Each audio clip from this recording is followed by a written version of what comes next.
Hello, everyone. Thank you so much for joining us on this Philia conversation with filmmaker Vaishnavi Sundar. So thank you, everyone, so much for being here with us. Today, we're speaking with Vaishnavi Sundar, who is a self-taught filmmaker, writer, and grassroots activist. She is from Chennai in the south of India, and she has produced and directed India's first feature-length documentary called But What Was She Wearing? She has now just released a new documentary focusing particularly on the struggle of girls and teen girls who are experiencing gender dysphoria. And she analyzes this from a political perspective, a medical perspective, the cultural implications, and what it means for language even. So Vaishnavi is the founder of Women Making Films, which is known for its efforts to break the glass ceiling within the fraternity of domestic and world cinema. She has written, directed, and produced all of her films under her own production company, Lime Soda Films. Thank you so much, Vaishnavi, for being with us. So you're the woman that everyone's buzzing about. Everyone's so excited to hear from you, and obviously, so I'm delighted to be with the woman of the hour. How are you feeling? I'm feeling very pleased that the film is finally out and people are watching it in droves and are writing to me from around the world and sharing their experiences, be it as their own personal experience or somebody, their daughter, their friend, or somebody who has undergone something similar and how they could connect with the film and things like that. So overall, it has been very overwhelming, but at the same time, very humbling to read all these messages from people from around the world. It seems like the film spoke to everybody, regardless of where they are, what language they speak, or anything of that sort. It feels like a great accomplishment, personally. It is a very great accomplishment, and we're going to get to the language bit because I know there's been some translations going on that we want to let our audience know. So first of all, I just want to convey the congratulations of everyone at Philia who is so proud, to see this effort. It's grassroots, it's women-led, it's a beautiful film. Also, you have these designers and the composer,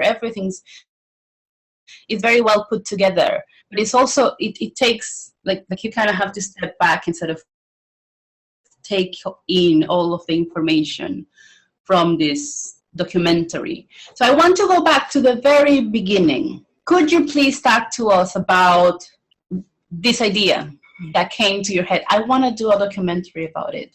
You speak in the film very movingly about your feelings of discomfort and struggling, and I think that that's something that a lot of women and a lot of girls can really relate to.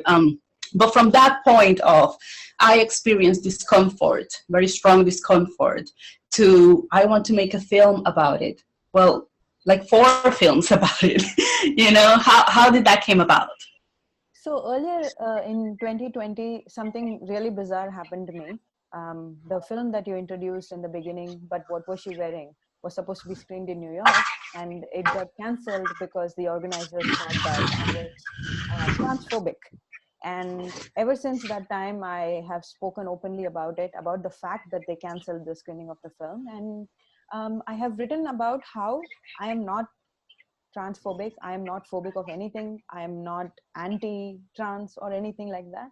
But I noticed ever since the time I have started speaking about it, I have been receiving some form of pushback from Indian liberals and, trans rights activists from around the world, in a fashion that seemed rather global. I was very fascinated with how even Indian liberals, very young 16, 17-year-olds on Twitter, were probably using the same languages, using the same images to say punch the turfs and things like that. I was just very fascinated, on the one hand very upset, but on the other hand very fascinated with how this language of pushback is very similar to what's happening in US, UK, Canada, when women over there are speaking about trans rights activism and how it is sort of disrupting women's rights activism. So I was just wondering if there is something very similar, very sinister going on in India as well. After all, we have a very large population, and it makes sense for these capitalist corporations to take a dig at, one of the biggest countries in the world. So when I started researching about it, initially I just wanted to, make a basic, simple, tiny explainer video of sort about what this is and why this needn't be so militant like. This conversation can be a little more subtle and a little more nuanced, and doesn't have to be where we're holding each other's neck and fighting and speaking over each other, not listening and things like that. So it started like that after my cancellation was over, and I started researching and researching and researching, and a lot of what I understood from talking to other experts, I realized that perhaps every woman growing up, doesn't matter where she is in the world, would have experienced this sort of a discomfort in some form of the other. And that was like the peg for me to make it into a documentary that was both personal as well as global. So my cancellation really of my previous film has sort of paved way for this documentary now. And I think fast forward to 11 months, now that the film is over, it almost feels surreal that it is over, and two, that it just feels like it was yesterday that I started writing emails to all these experts with whether they will have some time to talk to me to discuss this potential film that I have this idea about. Maybe they can brainstorm with me and things like that. So it feels like this 11 months, even though during the lockdown and everything, it feels like such a disturbing time for all over the world. But for me, it felt like I dug myself a hole, sat inside it, made this film, and then came out, and then I'm just going to the world. What's up? What's happening with you? Yeah, I mean, I was wondering when I was watching it if the fact that we're in the middle of a global pandemic sort of took the pressure of wanting to get all these experts face to face, or having to like fly them from one place or another. Maybe like the fact that we were all glued to our computers, means that you just sort of, well, actually I can talk to them over Zoom, or I can talk to them over Skype. And speaking of the experts that you got, essentially I'm taken aback by how you got essentially the who's who of fighting this issue, addressing gender dysphoria, addressing, the harms of gender identity politics when it comes to women's rights. How did you know them? Did you talk to them through friends? How did you get all of these amazing experts together? It almost feels unbelievable now, but it was just me reaching out to them, either them directly, or I see on social media if they have a common person in the middle, requesting them if they would just, write me a line of introduction, maybe ask them for an email, so then I can write to them and explain myself, who I am and why I'm invested in this and things like that. So also friends from, say, Philia, who I requested if they would know X person, Y person, and they can connect me with them and things like that. So it started from absolute zero. And then when I started building it brick after brick, and then at one point it just started building itself, because when one person agreed to be in the film, that then became a foot in the door for me to approach another person saying, hey, I know that you don't know me at all. I'm in, such a faraway place. You don't know who I am, but I have had the opportunity to speak to person X, and that person has agreed to be in the film. Would you also be interested in having a chat with me first? And then, you can decide whether or not, one, I'm real, and two, I am really invested in this subject matter. So it took a little bit of, very, very obviously, it took a little bit of time to get their consent into being part of the film. And first of all, understanding that I'm just some nobody across the ocean, for them to realize that this means a lot to me, and I'm very concerned about how it will affect women in my country and global south in particular. You were not a nobody before, but even if you were, you're not a nobody anymore. No, if we really think about it, we're all screaming from our own houses and computers on social media. We are so torn apart. But if not for the internet, if not for social media, and like you mentioned, if not for COVID, this film would have not been possible at all. It's just that in my mind, I was confident that people have sort of taken into this lifestyle of doing video conferences. It is unheard of, video conferences are usually, the quality of video conferences are bad, and now we're facing some internet fluctuations. It's a lot of different things I had to maneuver before deciding I'm just going to try, let's see what comes out of it.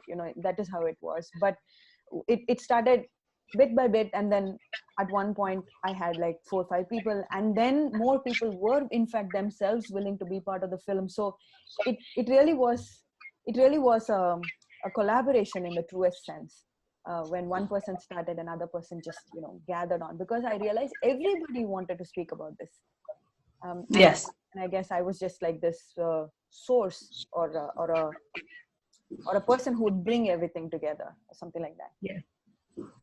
So tell me a little bit about the technical process. I mean, you're a self-taught filmmaker, but for this film, you had a composer and you had graphic designs and you had this whole team of, I think it's mostly women, who collaborated with you through like Lime Soda Films.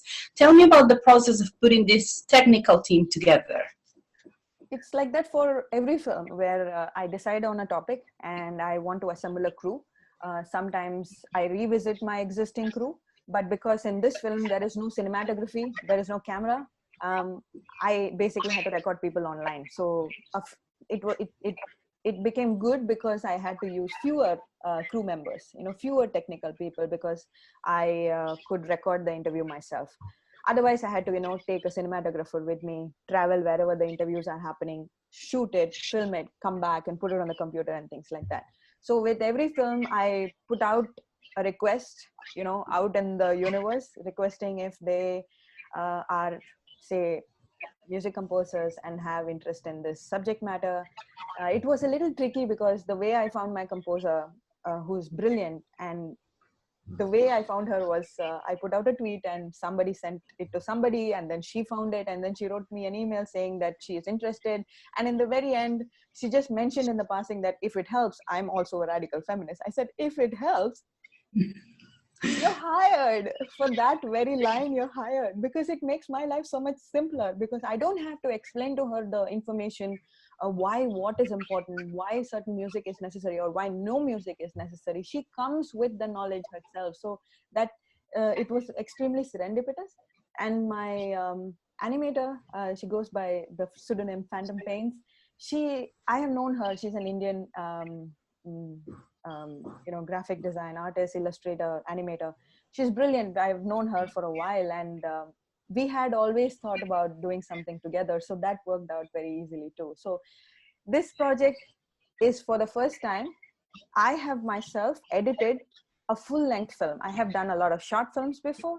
This is the first time I edited a full-length film, because I was very, very possessive about the trust the interviewees had on me in speaking about this very, very grave issue. And I didn't want that information to go anywhere outside of my computer, which means I was not going to hire an editor, therefore have all this footage sent to her and then she will edit it.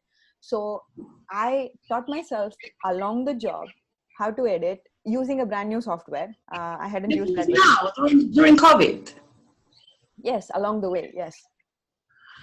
Yes, I have edited before, but those are like really simple edits. It's like editing these webinars. Those are simple stuff, but editing a film is a completely different thing. You need to really know a lot of things, how to work with certain shortcuts and certain technology, whatever. But in the process, that seemed like such a tiny investment in my mind to learn it. It seemed like a tiny investment, because I was just constantly on the big picture thinking, I need to get this film out. How do I do it quickly? And as I started doing it, I just kept getting better and better. So I'd wake up, I'd have my coffee, go to my computer, edit, and then come to bed. This is all I did for the past 11 months. So because I was doing it every day, my skills got better, my speed got better. So in the end, after many versions, there was a rough version, and then there was a rough draft 2 version, 3 version, 4 version, and then we finally arrived at this section. And I also had a lot of people give me very constructive criticism in the process. People belonging to the clinical fraternity, people who had absolutely no idea about the subject, their thoughts about whether they can make sense of this and things like that. So it has been an entire village coming together, but the technical aspects has been, in my mind, one of the easiest part of it. And one more thing I had to mention is all of this happened remotely. So music was composed in Bristol, and my animator was sitting in Bangalore. Even though in India we've never met each other, everything was happening virtually. So we would send each other voice notes on WhatsApp, or we would do Zoom calls and explain, hey, at 30 minutes 25 seconds, you see that piano string over there, we probably don't want that. It was like that. It's long. It's not like you sitting right next to each other and then saying, yeah, I really like it, let's keep it. It's not like that. She had to do the work, I had to listen to it, and then I had to give her feedback, and then she had to redo it.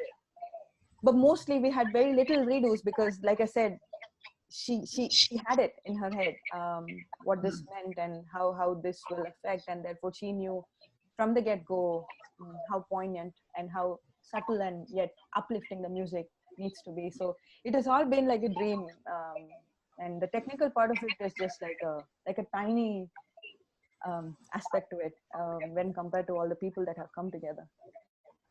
It's very moving. It's a very touching documentary as a whole, but the music also brings it all together. So I want to ask you about, I think you mentioned that you had hours upon hours of footage. And I know that you requested interviews from a lot of people. So tell me about how you made the decision of, I need this voice right now, I need these experts, and then the very difficult process of having to decide, you know what, there's no space for these experts or another, How did that come?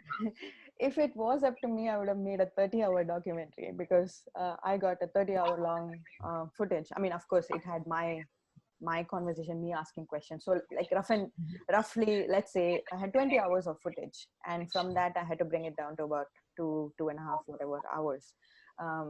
The process of deciding what aspect to keep, whether it's political, whether it's clinical, whether it's from the point of view of a detransitioner, from the point of view of a parent, from the point of view of a feminist writer, an academician, and things like that.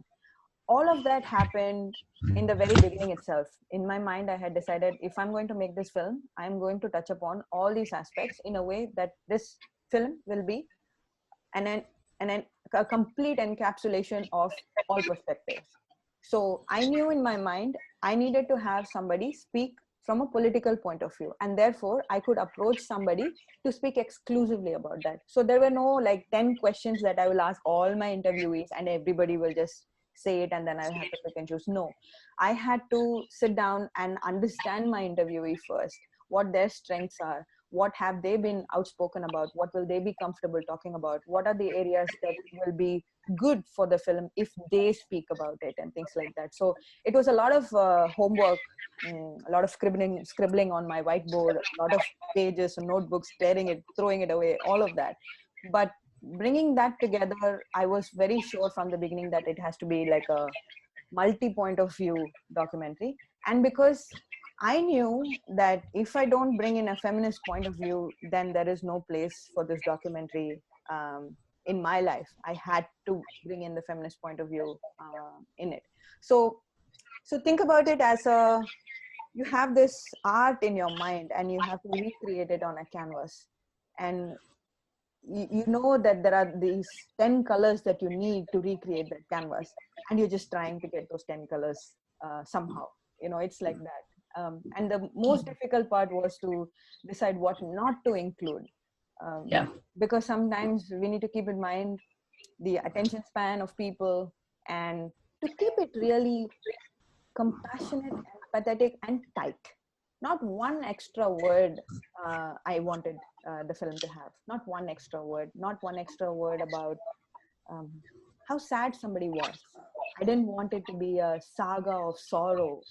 I wanted the film to be, about their courage and about the resilience and about what they're doing now and how their life is going to be from this point on. As much as they shared their experiences in the past and how hurtful and harmful they were for them, I didn't want to dwell too much on their suffering. Yeah. It was just meant to be in the passing, which is why you'd probably see that I didn't want to sensationalize it with these really scarring images of mastectomies and hysterectomies. I did not want that because I didn't need to have them for people to No. understand how bad it is. So it all just worked out in the end. And Yeah. all of it is trial and error if you think about it. Like you make one piece and then you think you can do better, so you add something and then you take something off and you maybe add a color of your own and see how that works. And it's all like hours and hours of listening to these things over and over and over and over again, until such time it will hit you. It's like how the periodic table came to be when the person is napping, and it just came and like all settled down, and the periodic table as we know it now, it came to the scientists, that came to the chemists. So similarly, there were many epiphanies I had when I don't know, in the bathroom or when I'm sleeping, and then I will remember something. I will run to my whiteboard and make a note of it, and then come back to bed, because in case I forget, I don't want to miss that important thing that came to me right now. So Did you had a little notebook next to your bed? many notebooks, many papers. At one point I was going bonkers, and then I had to have color coded post-its, and then I had to have a color coded post-it to understand what those color coded post-its meant. So because subject matter is enormous, I didn't want to miss out on anything at all. That's the reason why. But I have absolutely no complaints. The fact that I was able to be so careful and not to miss out on the finer details is why I was able to execute this as a film now. I didn't want to be hasty. I didn't want to be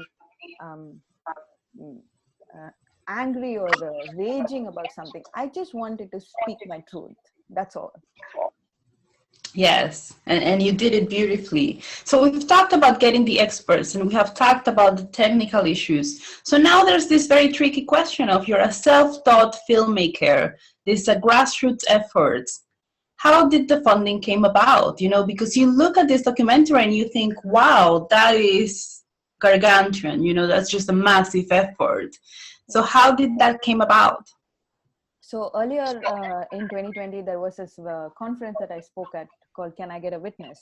I was one of the many brilliant speakers of a day-long event, and I had made sure that I finish a trailer around that time so that I can reveal the trailer to the audience of that conference for the first ever time. And I did it, and then there was a Discord chat parallelly going on, and a few of my friends who already know me, who had my PayPal, had posted it. By the time I finished my conference, a few $100s had already come in, and I hadn't even asked for it per se yet. So a lot of people donated, and I want to say this truly, most sincerely, I want to say this. It breaks my heart that, us within the gender critical radical feminist circles, where we are ourselves suffering loss of livelihoods, loss of jobs, and we don't make shit tons of money, and yet we somehow manage to want to support somebody else who's speaking for our common cause. I've had somebody send me $5, things like that, and it breaks my heart, because they want to send more. They shouldn't even be sending that much, because they probably don't have a job, and yet they're sending it because they want to support this project. Yeah. I have had tears in my eyes for the past few days. It's really, really heartwarming. So the funding came from all kinds of different sources, mostly through social media, word gets around. Somebody donates, and then they talk to somebody else who might be invested in the subject. Parents of ROGD kids who have really been looking forward to it as a source, so that they can use the project as a means to communicate with other parents and how not to take the situation lightly. So they have supported. A bunch of feminists have supported. It's just that if you think about it, I have spent 1 year in this project, and I will never be able to put a price tag to my time for 1 year. It's not possible. And I never ventured out to make money out of this project. I just wanted the crew that I am assembling together, I wanted to pay them, because what is the whole point of calling yourself a feminist when you're hiring women and you can't pay them? Yeah. Even though they were willing to do it for absolutely nothing. But I thought, if anybody must pay women, it must be another woman. That's the whole point of us doing this together. That's the whole point of our fight. So I received donations from all over the world, and it was such a happy feeling to pay my, I want to just reiterate that this payment that we're talking about, it's not nobody's going to build a castle with it. But in my mind, I'm thinking, God, they gave me their time, and it feels so good to compensate, even though it's not a lot of money. It feels so good to compensate for that time that they gave me so unconditionally. So yeah, I mean, it's basically just donations, and I really don't account for my time, because I consider this to be my anger, my rage. I would have done it regardless, but I'm happy that donations did come, and I was able to successfully do this project without a lot of harm. Yes, and I want to ask you about your Patreon towards the end of the interview. But I have a question. You mentioned about the audiences of women who contributed, parents who contributed because they want to show it to other parents. And I wanted to ask you, where do you hope this documentary will be shown or broadcast? Is it schools? Is it sport clubs? Do you want social workers to look at it? Like, what is your vision for that? Everywhere. I think everywhere. It should be screened everywhere. I have been sensitive enough to make sure that the language is not alarming or inappropriate for children to watch it. Even if they do watch it with, say, a teacher or a parent who can then explain to them in case something is in fact triggering for some children. I want college students to watch it. I want school students to watch it. I want parents to watch it. And I just want a lot of political people in the law and political spectrum who are sitting there making policies, changing the fate of women around the world, to watch it in a way that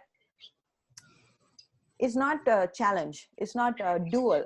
I'm not asking them to come for a war with me.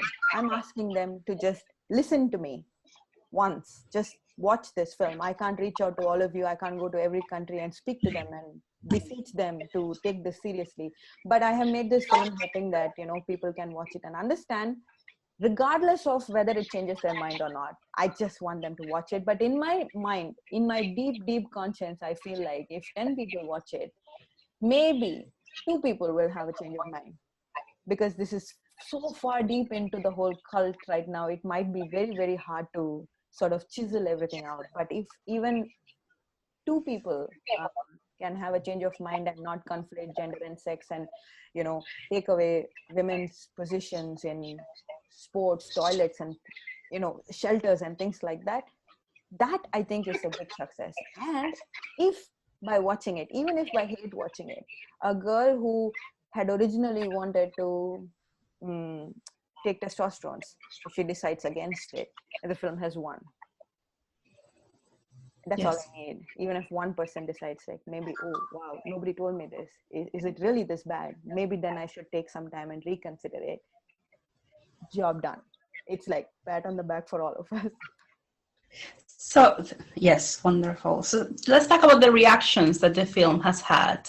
And I mean, I know from many women who have told me about how happy and excited they are that this is out there, that there's a woman who took the time to put this all together, and it just feels very moving and thoughtful, and there's this sense of gratitude. It's very beautiful. But I want to know about what you have witnessed. People reaching out to you, the good, the bad, whatever it is that you receive. How has the reception been, and what have people communicated to you? When I made this film, I had no idea that this is the kind of reaction it would get. I thought, within our within our gender critical circles or the radical feminist circles. It will be watched, it will be appreciated, it will be used as some form of resource to, you know, use as a starting point of conversation. Hey, have you seen this film? This is what the film talks about. What do you think about it? That was my initial expectation with the film, you know, just to put it out there so that people would watch it. What has in fact happened is, of course, it has received overwhelming I have received overwhelming support from the GC and the radical feminist circles. Of course I have, in a way that it is extremely overwhelming. But what I have received is also messages from really young people who are just finding out radical feminism and probably are gender non-conforming and are now looking at this film as something that they can look up to because they can now see themselves in the film. That was a huge success because some of Indian radical feminists just out of school, just into college, who said really nice things to me about how it's rather lonely and nobody understands them and they have short hair and they think that that means they are trans, and how they see this film as a way to break all those, just undo the whole stereotypical gender bullshit in its entirety. So when they said that, it felt really nice. The other side of it is the parents of girls who have, some of them unfortunately have really gone way into the whole the clinical aspect of it. Some of them have broken down to me. I feel helpless. I feel helpless because I know I have made this film. I know there are so many people out there who are probably just sitting there alone, wishing that their daughters would come back to them and things like that. But when they wrote to me, I have made sure, it doesn't matter what time of the day it is, I have made sure I have replied to everybody to say to them that, you know, they're not alone and there are so many people who are speaking out against this and that they should just continue doing this because what else can we do, right? So these two demographic of people, when they wrote to me, I was just so immensely touched because I don't know, I'm finding it hopeful that they are reaching out and then they are finding this film to be a source of conversation or something like that. I don't know, it just feels really humbling. Yes. And I've just heard that the film has been translated with subtitles in French and in Spanish. So I want to know about the international aspects of it. I mean, for me personally, I felt a sense of pride. And also it made me kind of, I shed a couple of tears when I thought, like, I was looking at it and I thought this was made by a woman like me, you know, a woman from the global south who just worried about this issue and decided to create this effort. And it made me feel hopeful and grateful and a sense of solidarity that a woman that I can relate to, you know, I kind of feel like we expect these sort of efforts to take place in countries like the UK or maybe Canada, but it's like the fact that it's a woman from a country that's on the global south made me feel so, like, this sense of solidarity. So I wonder, and gratitude obviously, so I wonder what the reception has been from women around the world. And are there any other languages that the film is going to be translated to? Loads of languages. I want it to be translated to as many languages as possible. So some of the Indian languages also, because not everybody understands English in India, and it's easier, it's more accessible when it is a language that that you speak at home. It's easier to follow that way. The response globally has been phenomenal. Everybody has offered to give their time to do translations, even though they have never done it before. They're just so thrilled that there is now this resource which has a potential to reach to their country people in the language that they can understand. So a lot of people have written to me saying that they will be willing to translate it, even though they have never done it before. What I do hope is the people that have written back to me saying that they will do XYZ languages, that I do hope to follow up with them and help them out and come up with this translation, alternate languages for YouTube. So the way this works is basically, I have already created something in English for all the 4 parts. and it is in a nice little document, and the English parts have to be translated and replaced.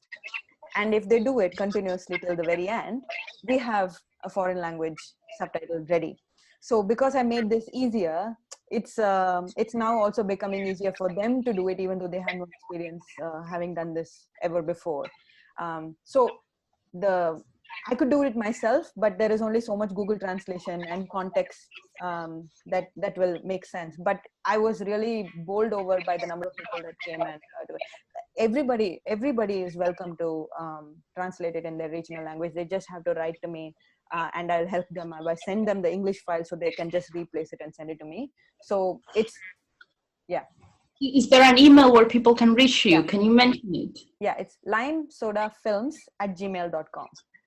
gmail.com. Excellent. Yeah. So okay. they can just write to me, and in any language they wish, it can be translated and it can be uploaded on YouTube. So all they have to do is choose a choose a language that they want to watch it with, in the subtitles they want to watch it with, and it will show up. Have you had any issues with YouTube? I mean, when you posted it, you were like, oh, well, we don't know how long this is going to be there, but it's still there. So it's still there. And I don't want to get ahead of myself thinking that, well, they're not going to do anything about it. My guess is the liberals in India have had me blog. They probably, word hasn't gone out so much that I have made this film. So they haven't really come and downvoted it or reported it until now. But I do hope to stir up some controversy, because in the coming week, I'm planning to write to all the liberal media in India in good faith, asking them to watch it. And, you know, even if they want to thrash it, let them thrash it. But I want the word to go out. So I am going to risk this oncoming backlash, because it's going to be worth it. If they do write it and somebody watches it because of that article, good, right? So so far YouTube has not taken it down, but I have alternatives ready already in case it takes it down. Well, let's make sure that you also get a lot of positive publicity and promotion. So speaking of that very point, I have been meaning to ask you, what has been the reaction from people that you do know, friends or ex-friends, you know, people in your circle? What have you heard from them? People closer to you, not just on the webs, you know? Yeah. The people that were really pissed with me during my earlier cancellation have not talked to me at all. Some people, and this includes some people in the family also, they won't watch it. My guess is they won't watch it. But totally unexpected crowd, friends who I have talked to, who had given me the opportunity to have this civil conversation with them, not to fight or anything, who allowed that conversation to take place, have seen reason in my argument, and they have watched the film, and they have learned a lot in a way that they will now be able to discuss this with somebody else with context. And a couple of complete strangers who needn't have written to me at all have written to me saying that they watched it. And I don't know these people, Indian women, I don't know these people. They have written to me on Facebook saying that they watched it and they learned so much about it.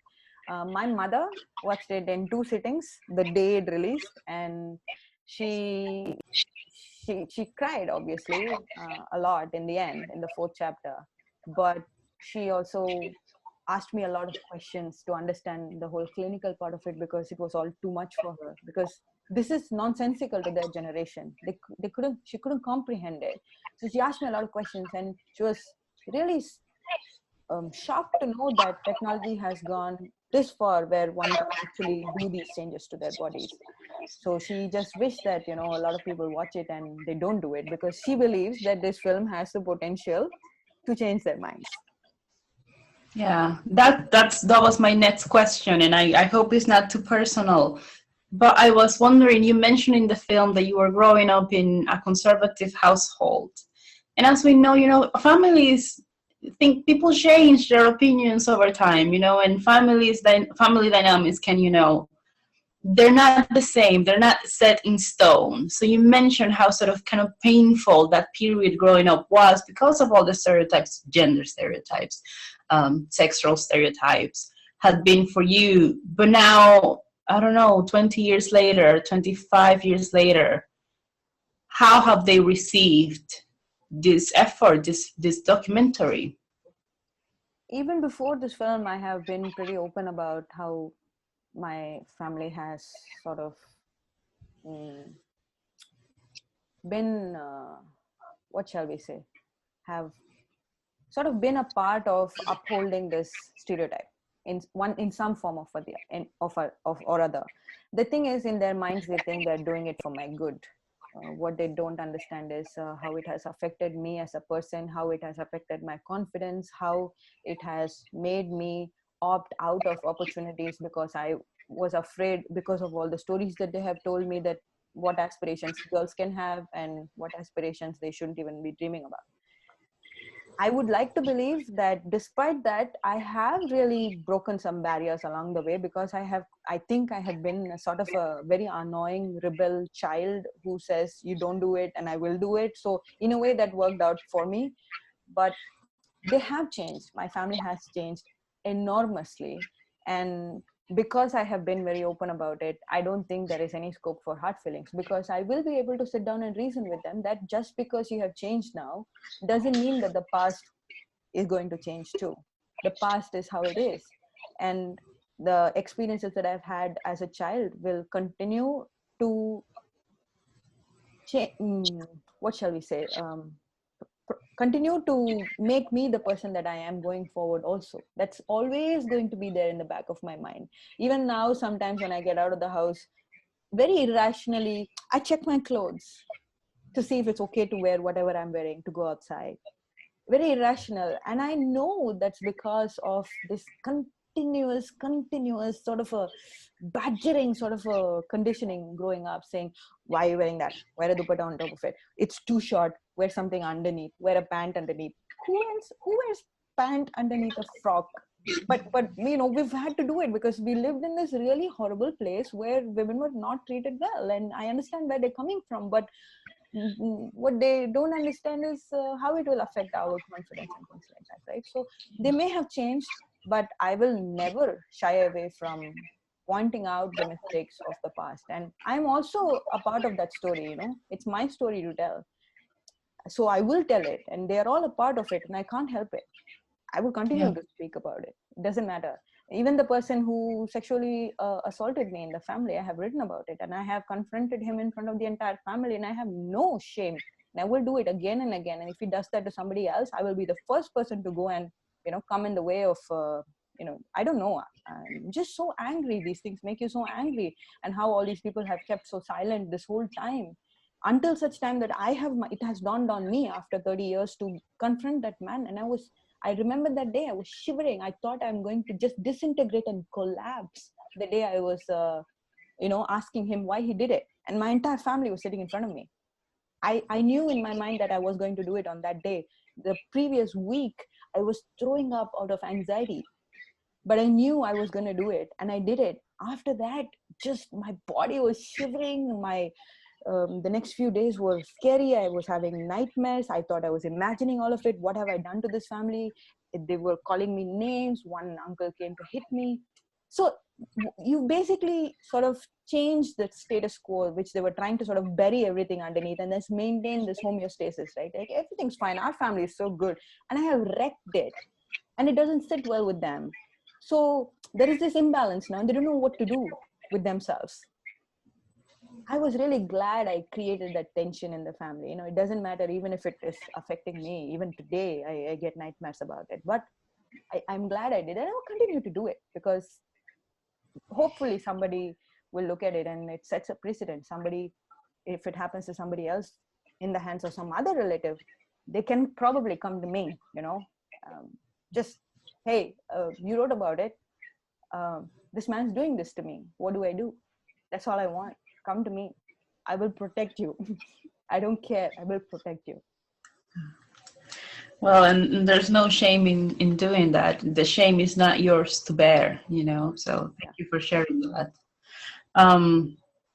So I wanted to ask you a couple of final questions. And the first is, you finished the film, you finished the documentary, you upload it on YouTube.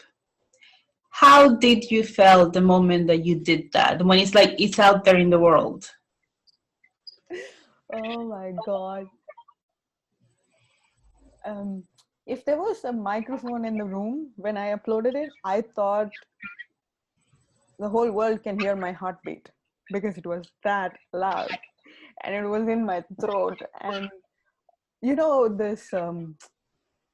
um, this anxiety, nausea that you have sometimes when you're maybe just before sitting in an exam, or just when you're going to get a result or something like that. And the thing is, it's not even like a 2-minute thing that you can watch it and immediately you can know people's reactions. No, it's a 4-part documentary, and I really probably had to wait out maybe a week or maybe 10 days, 20 days before people find the time to watch it at their convenience, process it, and write to me.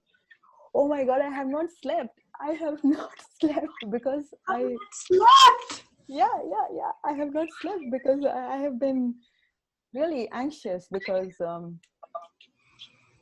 you know, it's like one of those things where you've made sure again and again that you don't, even when, especially when you didn't mean to, you don't want to hurt somebody by saying one extra word or by something coming across as something else when you didn't mean it that way. So I have made sure of so many different things, but even then the paranoia sort of eats you up, thinking, would this have, you know, somehow triggered something to somebody? What is it? Why hasn't this person seen it or written back to me? Have they seen it? Did they like it? Do they not like it? What's going on? So the first few days was really high nerves, high anxiety, but slowly the reactions have been, you know, very reassuring to me that it's all right. It's really objectively done with a lot of compassion, and I was really glad that people picked up on it, because my intention was not to vilify anybody, because it's not like I'm not angry, but I didn't want this resource to be dismissed as some sort of an angry rant, because it's not what it is. I have really made an effort to reason with you, and I want you to consider it that way. So when people picked up on that it's objective, it's not resorting to some sensationalization or hyperboles. When people picked up on that, that was my award. That was my that's when my nerves calmed down a little bit. And but boy, that day, oh God, Raquel, it was really, really scary. Uploaded it, I'm just waiting, biting my nails. And then immediately you got the response from women. Yep, of course I did. But you know, I knew that the film would be embraced and it would just be like celebrated and everything. But it is not until you are actually able to sit down and process it and then write to me. That's it. Like that takes a little bit of a gap, right? So during that time, I was just a little bit anxious. But boy, immediately when the film came out, it was as if some blockbuster movie was about to be released, and everybody within the feminist circle was just like, "Oh my God, the film is out! The film is out! Watch it! Watch it! Watch it!" Everyone was talking about it. Everyone was writing about it. You just like, "Oh, how is she? You should tell her this. You should tell her that." And everyone feels just so proud and excited, and it's like a sister. You know, she's doing this thing. We have to support her. It's a very sort of beautiful moment. Yeah. That is so satisfying, right? It's so satisfying because but you're in the middle of the storm, so you get a different feeling from it, because from our point of view, it's like, oh, we sit down and we watch this. But from your point of view, it's like you're thinking about the music, and you're thinking about the animation, and you're thinking about the experts that you talk to, and I had to cut this, it's like for you it feels, I bet it must feel different. Yeah. It's extremely difficult. So when somebody writes me a comment saying they like this particular part of the documentary, I would sit down and watch that part from their point of view. Mm-hmm. Just to reassure myself and calm myself, because when I watch it, I'm just thinking, in this particular point there was a tech glitch, so I had to cut it over there. Or in my mind I could only see errors and mistakes and things that I wish were different. I had a good camera where I can go and film them in a really nice, beautiful location. All those things are going on in my mind. But when they are able to sort of move past all those things and just appreciate it for the stuff that people are speaking about, I would very playfully, very childishly watch that portion again and just smile to myself, I guess. Feel very giddy about it. Yeah. What about the experts? You know, have you and the detransitioners and the parents and the academics? Have you heard from them? What has been the reception from them? Contributed their time and who Yeah. were interviewed by you? Yeah, What did they call that it? was something I was really, really very, very anxious about. So even before this version went out, when it was 99% final, when I, just the end credits and other things were not done, I made sure that I got feedback from a few people who are already in the film, so that anything that's even a little bit away from our core subject matter, I was hoping that they would tell me and I can immediately fix it. So Mhm. because I did that and because I got feedback from them, when the final film came together with the music and animation and all of it, their response has also been truly, truly humbling to me. That for me, the most important thing for me as a filmmaker is the time that they give me, the time that, including you took out for me, um, means the world to me. Just the fact that you took your time out for me means the world to me. That for me as a filmmaker is like the most amazing reward ever. And after that, when the film is done, they're watching it and they're able to see those little details that has gone into it, the fact that it's not anti-trans, or the film is not this, or film is not that. The fact that they're able to pick up on that and say that it's very objective, those things are just like, Oscar and Academy Awards and Emmys can just go hang. This is the true award. Can go. Oh, that's wonderful. That's wonderful. When I watch my bit, I just remember that right at the beginning you can hear some noise on the background, and I was just thinking like, oh, that's the avocado man who goes by my street, you know? And he sells avocados and fruit and stuff. So I was just like, oh, of course, in the middle of the documentary, the avocado man had to go by. But now I really love it. I'm just like, yes, that's what I want to capture. That's my global South Dominican country. Exactly. Because when I was watching and when I was working with the sound technician to clean out those parts, if you're speaking and if there is a gap and if there is an additional sound during the gap, it's easy to take it off. But when you're talking and the sound sort of overlaps it, it's not possible to take it off at all. You can minimize it, but you can never truly take it off. But Yes. at one point I was thinking, well, this is exactly the essence I want to capture. And it's funny because it's around the time you're talking about Global South. Yeah. It And was it's the avocado man who goes by the street every day. for me it's so nostalgic because I'm never apologetic about the street vendors who are selling stuff or this really loud honking. That's my country. I can't help it. That's who I am. I come with this package. You've got to accept me as I am. So We I eat really, the avocados. Yeah. including the avocado man. And there were some pets that were there was a cat meowing in the background, and there were a couple of barks, there were a couple of parrots, things like that. That's fine. That didn't diminish the quality of our film in any way. If anything, it just added colors to it. I feel it was just Yes. remarkable. Yes. And okay, well, thank you so much for answering all our questions. Now, our final question. How can we support you? You know, you have made this amazing effort, and there's so many women who are interested, so many people who are interested in either donating or just helping Lime Soda. How can we help? I'll have to confess that I find myself to be in a bit of having a bit of an imposter syndrome whenever I say that people, if you're interested, you want to support my work, please support my work, go to XYZ place and support my work. I feel like I'm they'll find out that I did something wrong, or they find out that I'm some phony. I don't know what I'm talking about. What feminism? She doesn't know anything about the West, or she doesn't understand English. All those things are going on in my mind when I'm asking people to support my project. But I know that I have to somehow come past it, because we need this funding for all these resources to be outside. So I have somehow, with great difficulty, put that word outside saying, this is how you can support me. And all the funding that comes to me, essentially, literally, penny to penny goes back into all the projects that I do, because I practically live like a super modest life. I have no big aspirations. I don't want to do anything other than just keep doing this activism. So if people are interested in supporting this project or all the upcoming projects, they can send it via PayPal. It's just paypal.me/Vaishak. We can probably include it on screen, or it's there in the film anyway. So if people want to support me, they can support via PayPal, or they can always write to me via the Lime Soda email address, and we can figure it out.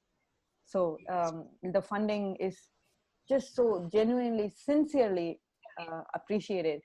And I just want you to know that all your funding will go right back into my feminist activism, where it's meant to be.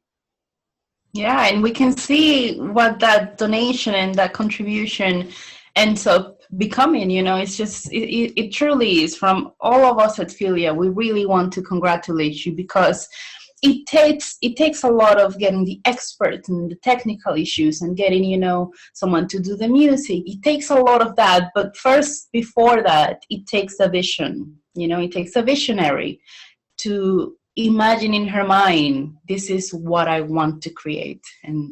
And that's what you did. So I think there's so many women who are so grateful that now this message is out there. And on behalf of all of them, and also on behalf of all of us at Philia, thank you so much. Oh, thank you so much. This conversation was just so nice. It's like this is what I was missing in a while, because I was holed up into the editing and post-production of the film. This is what I was missing. This feels so good to talk to you. Thank you. I'm so grateful.